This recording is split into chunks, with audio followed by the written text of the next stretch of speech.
It's 8:30. It's 8:30 Philadelphia time. Time to wake up, America, and stump the experts. Each week at this time, Lucky Strike challenges you to match your erudition against the combined brains of 4 almost know-it-alls. You provide the questions, and our experts try to answer them. Remember, for every question used, Lucky Strike will give you not only $10 in war stamps, but a set of the 12-volume Britannica Junior Encyclopedia. If your question is muffed, you get the Junior Britannica, plus a $50 war bond, plus a 24-volume set of the regular Encyclopedia Britannica.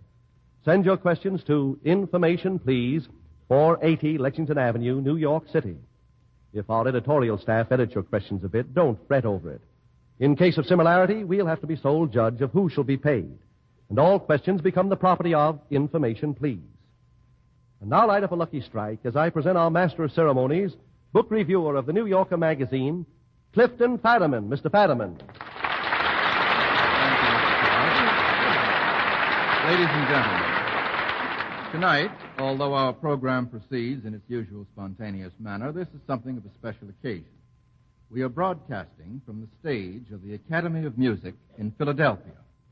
Philadelphia marks stop number 2 in our barnstorming tour, conceived by the producer of Information, Please, Mr. Dan Golenfall.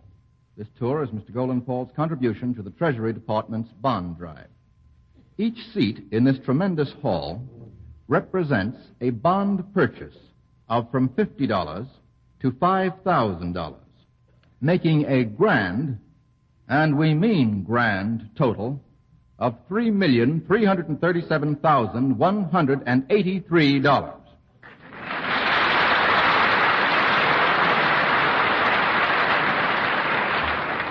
Which is considerable dough even in Mr. Morgenthau's language. Now, tonight, on this special occasion, we have as our board of experts Oscar Levant, Franklin P. Adams, John Curran, whose new column appears in the New York Sun and other papers, and as our guest, the young congressional representative from California, fresh from his tank destroyer unit where he served as a second lieutenant, the Honorable Will Rogers, Jr.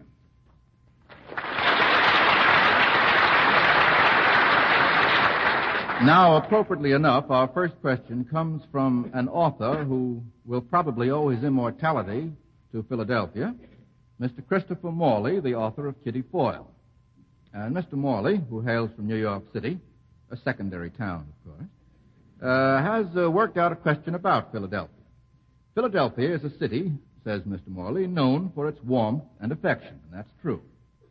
What Philadelphian of the past or present is known by the affectionate name of Betsy? Betsy, Mr. Curran. Betsy Ross. Betsy Ross. The first American flag. Quite right. And what were... pardon? I keep reading stories that she didn't do the flag. I don't know. Well, this is not the time to bring that up, Mr.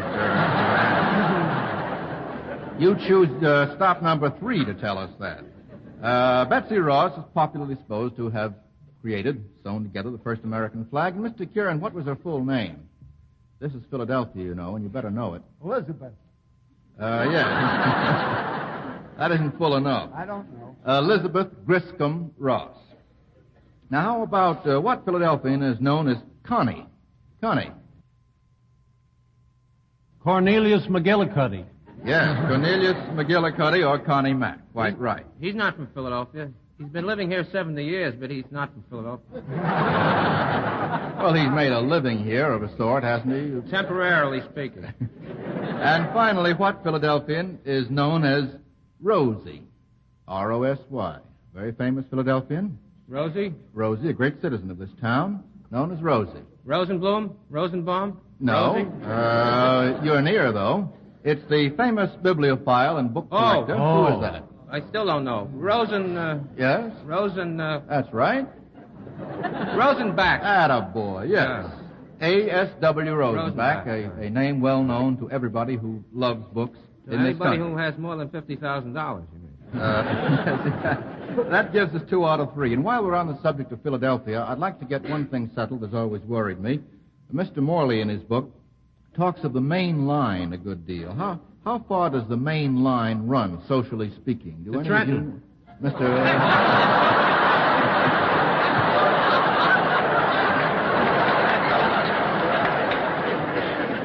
I mean, Mr. Oh, I don't know. Maybe around Haverford or Chestnut Hill, around there. You're just guessing. If it weren't for the fact that I have the answer on the card, I wouldn't know. Mr. Levant? As far as Ginger Rogers was concerned, it ran to New York. She ran to New York. That was her main line, but actually, I understand it's from Philadelphia to Paoli. Would that be about right? Actually, of course, the main line on the railroad goes from Philadelphia to Chicago, but from the Philadelphians' point of view, it stops at Paoli. And that sends us on to a question from Mrs. S.S. Groglode of Ohio. To what outfit would an American soldier belong if you heard him talking about these things? Suppose you heard him say, Geronimo. What outfit would he belong to? Mr. Rogers. I believe he'd belong to the parachute battalion. That's quite right. Do you have any idea why he would be? Well, they're supposed to yell that, I believe, in order to keep their, say something so that their head can be clear as they fall through the air and when they land. Yes, it's a tradition, not very old, to call Geronimo as a signal that they're about to jump. It's ecstasy, the way I heard it on the radio. It's what? It's a well, forget it. All right. Now, suppose you heard an American soldier say bazooka. What would he be talking about? Bazooka. Mr. Rogers again. He'd be talking about a very secret weapon. Tell us all about it. It's a swell weapon, I can assure you. Yes? And, well, in what outfit is it used? Well, we use it, and the tank destroyers have used it, yes. But I don't know who would use it. I don't know what you have on your card. Well, I have tank destroyers on my card. Yes, he would be a member of a tank destruction outfit. Was that your own job, Mr. Rogers, before you demoted no. yourself? We used all weapons. That's a very good weapon, I should like to say, and may be quite a surprise. The way you talk about it, it's a secret weapon. What is it? I hope it'll be the surprise that you say it will be, Mr. Rogers. And how about this one? If an American soldier used the phrase, in the barrel, what outfit would he belong to? In the barrel. Oh, we've got 2 out of 3 on this, so you can exercise your fantasy. Mr. Kieran? My fantasy would say he'd be on a submarine. No, he'd be a member of a daylight bombing squadron, because the term in the barrel is used to describe an accurate hit in precision bombing, the sort of stuff that our boys are trained to do in daylight bombing raids, right in the barrel. Now, how about this one from Jane Deck of Atlanta, Georgia? This is about characters in poems who died under peculiar conditions. The first character is in a poem, and he died while giving a soldier a drink. Who was that? Mr. Kieran. That was poor, dear old Gunga Din. Gunga Din, yeah. I hope you like your drink, sir, he said just before he died. That's right. Now, what were you going to say, Mr. Adams? Same thing. Good, very good. Mr. Rogers? A point of information. Who was the man that gave him the drink out of a canteen? Philip Sidney? Philip Sidney. Yes, but that wasn't a character in a poem. That was a real chap. Real Elizabethan. Have you learned something, Mr. Rogers? I have. Well, that's more than most congressmen do so early in their career. Name the character in a poem who died after delivering news of victory. He died, Mr. Levant. Is that the marathon man? I think he did He die. didn't live long after that run. No, he didn't. I think that's right. Mr. Adams, another one? Smiling the boy fell dead. Yes, and who was this boy? I don't know. He was silly.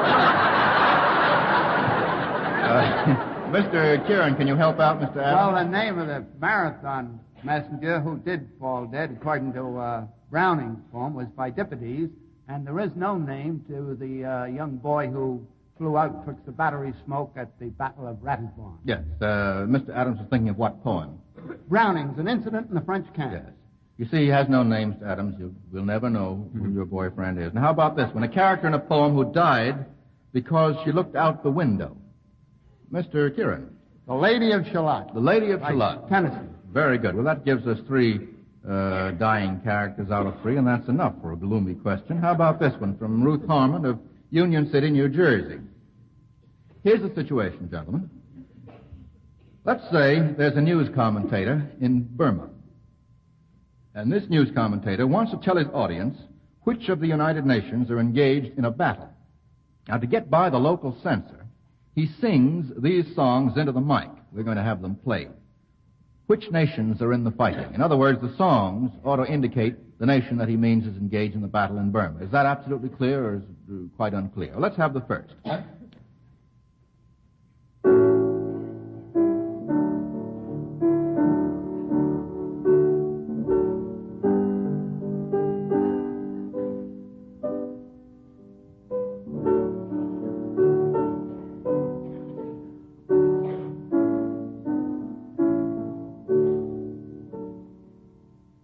Now, that's a tricky one. Mr. Rogers, is that your hand up?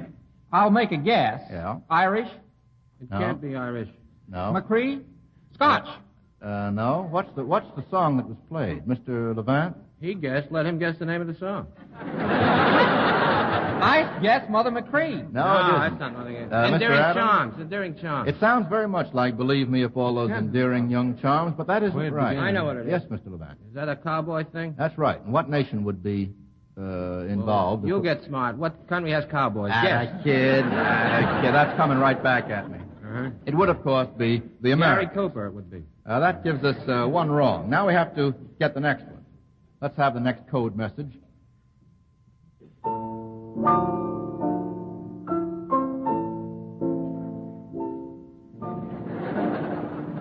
Mr. Levant has two hands up.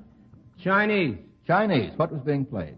Chinese lullaby from East is West, played by the late Samuel Shipman. Very good. Yes, that's a perfect answer. Pretty song. And a pretty neat reply, too. And now the third and last musical code message.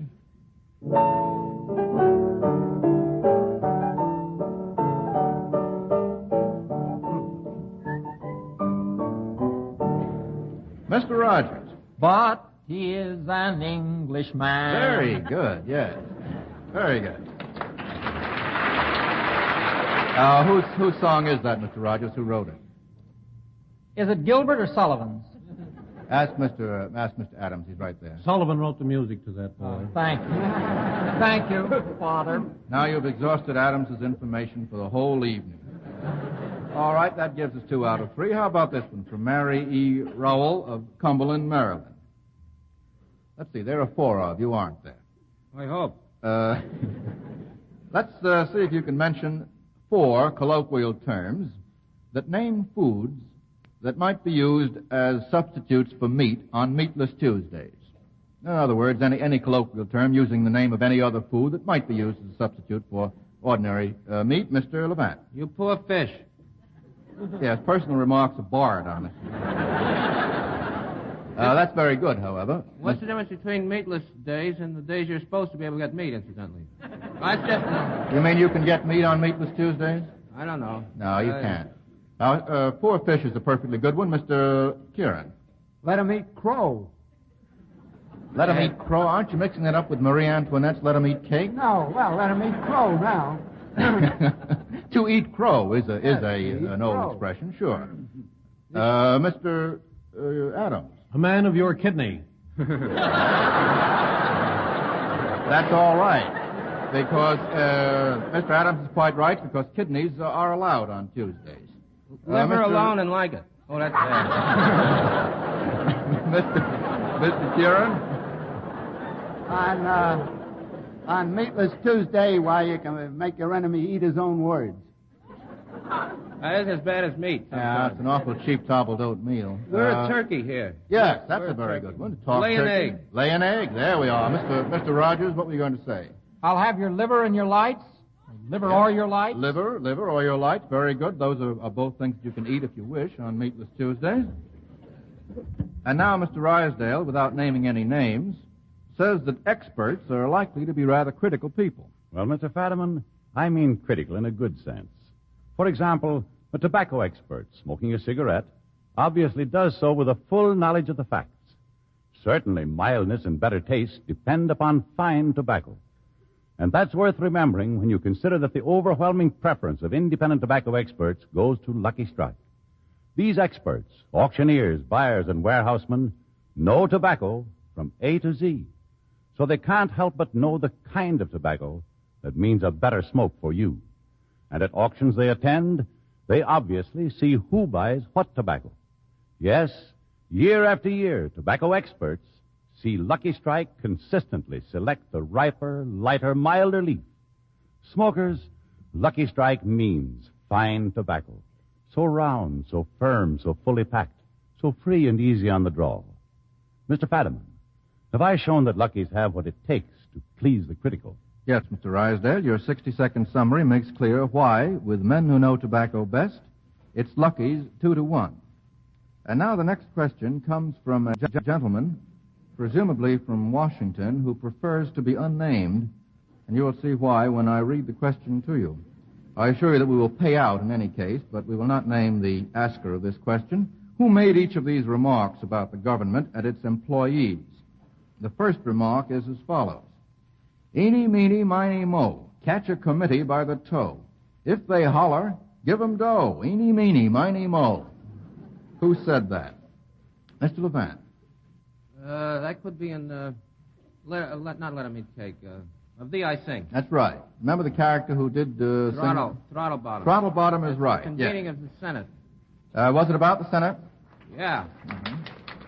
So that lets you out, The Mr. Senate Rogers. meets to impeach William Gaxon, who at that time was wintergreen for president. Very good. Yes, that gives us practically the complete plot, free of charge. Now, how about who said this? Please can be taught practically anything that a congressman can. Mr. Rogers, do you have any idea? I protest. Exception. Mr. Kieran? I thought it might be Will Rogers. Sounds very much as if it would be, but it's Mark Twain. Mark Twain said, please can be taught practically anything that a congressman can. And, I didn't think it was the old man. well, who said this? What this country needs in Congress is a man who owns his own dress suit. That's him. That's him, Mr. Rogers.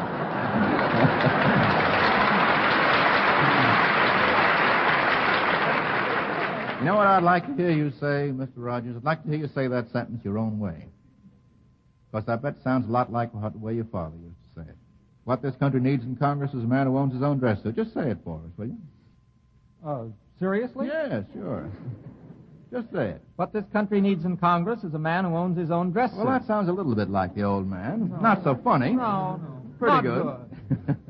That gives us 3 out of 3. Now, how about 2 out of 3? Now, how about this one from Corporal Technician Victor Cates of Wilson, North Carolina? In Army talk, what's the difference between these words? Among these words, we might say, furlough, pass, and leave. What's a furlough? Mr. Kieran.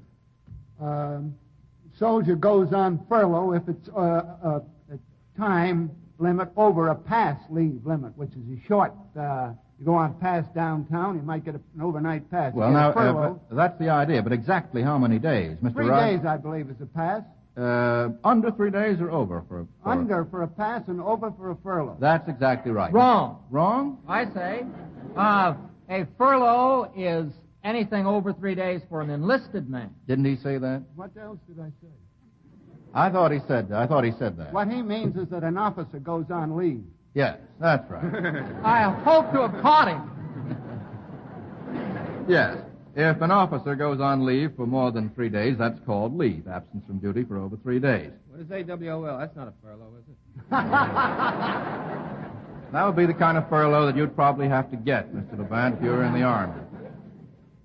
Gosh, it seems tough stumping you people. How about this one from Abraham Kaplan of Washington, D.C., otherwise known as our nation's capital, if you're a commentator, whose language is being characterized in these lines? And my language is plain. Whose language is being... Mr. Adams? That's Bret Hart. Bret Hart's the author of the line. Bret Hart, and my language is plain. That's the heathen Chinese. Yes, you got the right poem, all right. But whose language is characterized by that? Who says that about his own language, Mr. Kieran? Truthful James. Truthful James, yes. Plain language from Truthful James. That's the title of the poem, isn't it? That's the title. Plain speaking from Truthful James. Plain language from Truthful James. Plain language, Mr. Rogers, that's right. You're all right. You're doing fine, Mr. Rogers. Now, how about this one? She speaks a various language. Who is the she in she speaks a various language? I have both Mr. Kieran and Mr. Adams. I'll go by alphabet. Mr. Adams. I'll brain you if you get this wrong, Mr. Adams. See, you don't know. That's a reflex. Him who in the love of nature. Oh, yes, you got the poem all right. Mr. Kieran, who's the one? Well, he just named it nature. Nature. Yes, nature, sure. Ma nature. Yes, Ma nature, that's the one. Now, how about bad language or abuse? Whose language is characterized, Mr. Adams? Captain Corcoran. What's he from? He is from HMS Pinafore, or The Lass Who Loved a Sailor. Yes, very good. And how does he happen to say, use the phrase bad language or abuse? Can you give us a line or two in which that occurs? I never use whatever the emergency. And never use what? I never use a big D. What, never?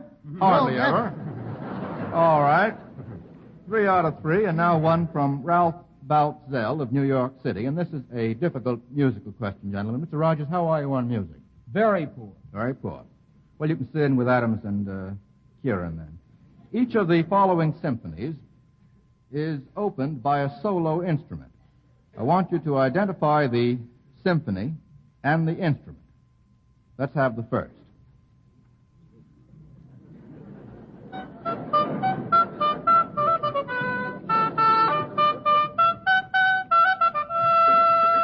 Mr. Levant. It's either Sibelius or the old oaken bucket. Well, I suppose we throw out the bucket and leave Sibelius. And which symphony is that? What number? Opus number what? I think it's 7. It's number 2, I think. Sibelius number 2. And what is the instrument? Don't look. Oboe. Oboe. All right. Very good. And now the second of these tests.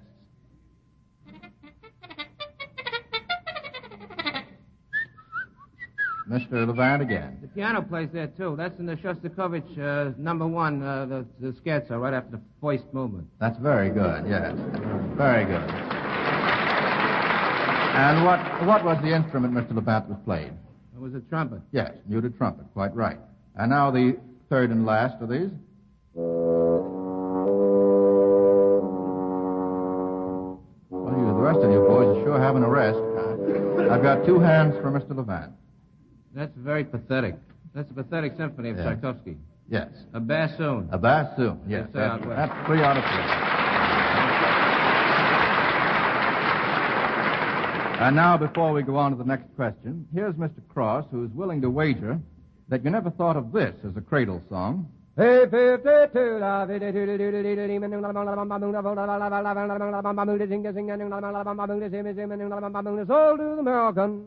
ladies and gentlemen, that historic chant is truly a lullaby for tobacco. The riper, lighter, milder Lucky Strike leaf that's sold American at auctions all over the South actually goes to sleep for 2 to 4 years to age and mellow for your Lucky Strike.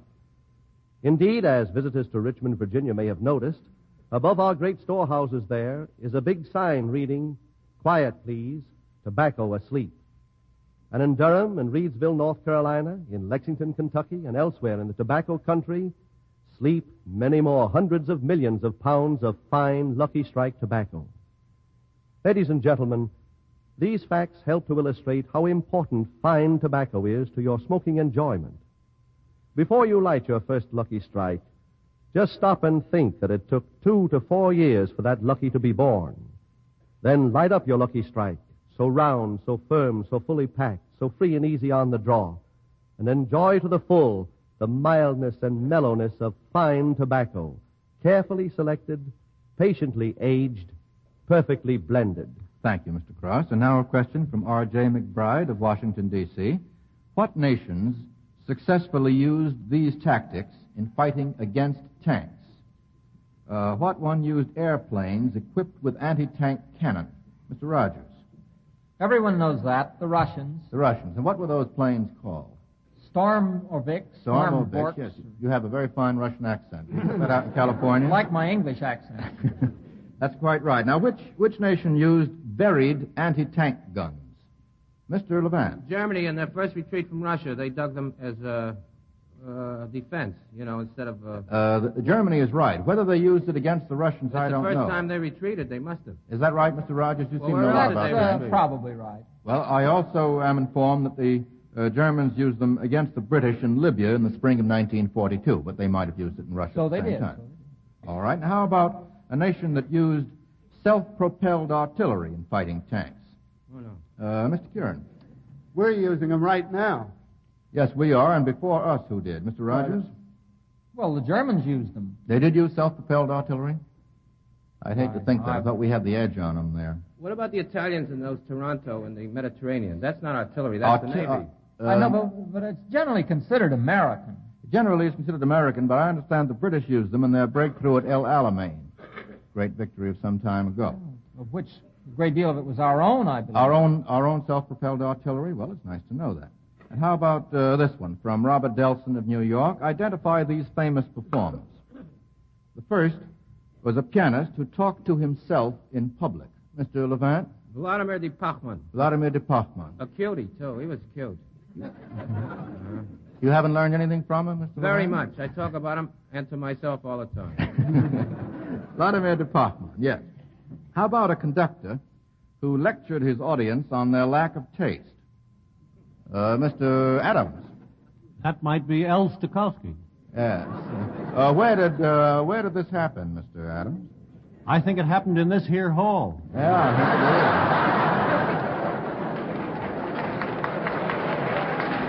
It was the same hall, but naturally an entirely different audience. Mr. Levant? It was at the performance of the Schoenberg Violin Concerto. Yes. By the way, is it good? Well, as far as I'm concerned, Schoenberg's a great composer. It's good. Well, you're... I know I'm getting Philadelphia hostile. Well, they're very nice about that sort of thing. They'll forget what you said in no time. How about this? I don't want them to forget. I want them to remember. And listen to Schoenberg? That's too much all at one time. Identify this performer. He appeared on the stage with his instrument, but he never played it. Mr. Levant. Last year there was a radio gag, and somebody appeared at Town Hall. Olean Hall's been dead for years. Hasn't it, though? It was a gag. Oh, and take it or... What's the name of that program? I don't know. Shut Up or Put Up or whatever it is. I don't know. Take it or leave it? I don't know. And it was a gag. Couldn't play at all. Well, also there's another performer, more famous, Joe Cook, who used to tell the story about the four Hawaiians, had a mandolin in his hand, and he never did play. Ukulele, something of the sort. How about this one from F.I. Whiteman of New Haven? On what front of World War I were these soldiers of fiction located? The first is Sergeant Grisha. Who is Sergeant Grisha? Mr. Levant. That's the Russian-German front. In what war? World War I. World War I, yes. And you'll find Sergeant Grisha in what book? The Case of Sergeant Grisha by Zweig, Arnold Zweig. Very good. How about this one? On what front of World War I was Lieutenant Henry located? Lieutenant Henry, Mr. Levant. Italian. Very good. And Sergeant Quirk, Mr. Kieran. He was on the Western Front in the American Army and what price That's corps? exactly right, and that's all we'll have time for. Thank you, Mr. Rogers, for joining our Bond tour this evening.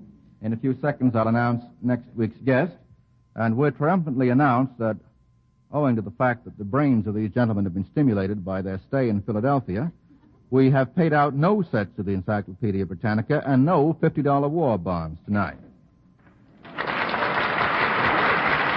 Now, next week, in addition to Mr. Adams and Mr. Kieran, we announce our old friend, the music critic and composer, Deems Taylor, and Charles Coburn, outstanding stage and screen actor, well remembered for his role in The Devil and Miss Jones, and more recently in George Washington Slept Here, and soon to appear in The More the Merrier. Remember, send letters with questions and the correct answers to information, please, at 480 Lexington Avenue, New York City. And now a parting message from Mr. L.A. Speed Riggs, famous tobacco auctioneer from Goldsboro, North Carolina. Let